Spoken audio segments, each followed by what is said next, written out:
as someone who's not afraid to work in a bipartisan way, I'm not here to play gimmicks. And I'd say to my fellow House members on the other side of the aisle, Kayleigh, hey, come on over, right? I mean, think about the authority that we're ceding to the executive office when we also need to insert ourselves. And part of how we've gotten into these challenges with our debt and our deficit is that we also need to do a better job of doing our job as members of Congress. And that means taking hold of our authority. That means utilizing the legislative powers before us. And it's not necessarily I'm looking at it as I'm a citizen and an elected official who's concerned about what Elon Musk is doing at the Treasury Department. A little bit of transparency here would go a long way. And I understand the president's doing his press conferences and he is answering questions, but we really haven't gotten an answer as to what the heck they're doing in the Bureau of Fiscal Service, which I never had access to as a White House appointee and in a Schedule C role. Why does Elon Musk, who doesn't even have a top security clearance, and these conflicts of interest? And I just say that with all due respect. You have to understand, elected officials, executive branch, legislative branch, we hold the public trust. Let's continue to build it. And that's also what we're seeing that legislation can do. I'm here. I love our country. I want to work with our country. I want to deliver for the taxpayer. I want to deliver for our economy. And with that, hardworking Americans and those who've retired and those who are trying to raise their kids right now. Well, let's get to it here, Congresswoman, because when you introduced that legislation, you wrote in your statement, it begs the question, what exactly is he, referring to Elon Musk, what is he trying to accomplish? Research on his opponents, you asked? Stopping payments on Americans' earned benefits like Social Security and Medicare? Is there something that you know about here, Congresswoman, that would indicate any of these are happening? We don't know those answers, and I will tell you, it's just what I'm hearing from concerned citizens, Joe. It really is. The level of nerves that I have gotten from people back home in Oakland County, Michigan, it is really palpable. And I say that because I'm just trying to do my darndest as a representative and a purveyor of the truth, and as somebody who's got the power of the pen to write these bills, that we need those answers. That's all that is going to do here. This is a new thing for us. And look, we do need people digging into our government and helping us figure out how to get the best bills done and how to trim some of the fat and to make us more efficient. Gosh, that came up when I was working for President Obama over a decade ago.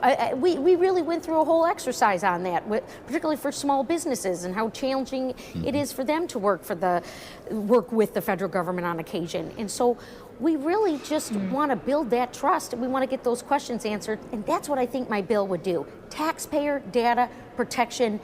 All sides of the aisle are welcome to join in and sign on to it. We really love to have you.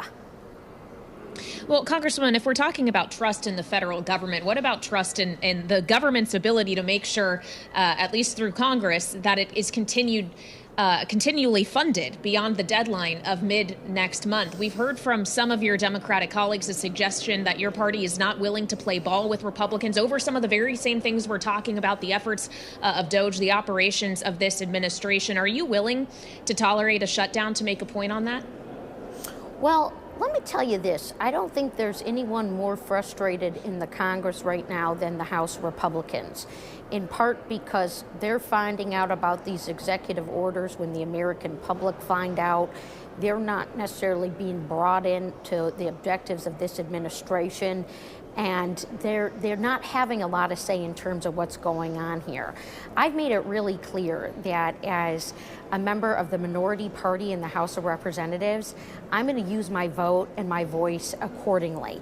And I'm going to do so alongside this steady and incredible leadership that we have here in the House of Representatives from Hakeem Jeffries. That's absolutely essential.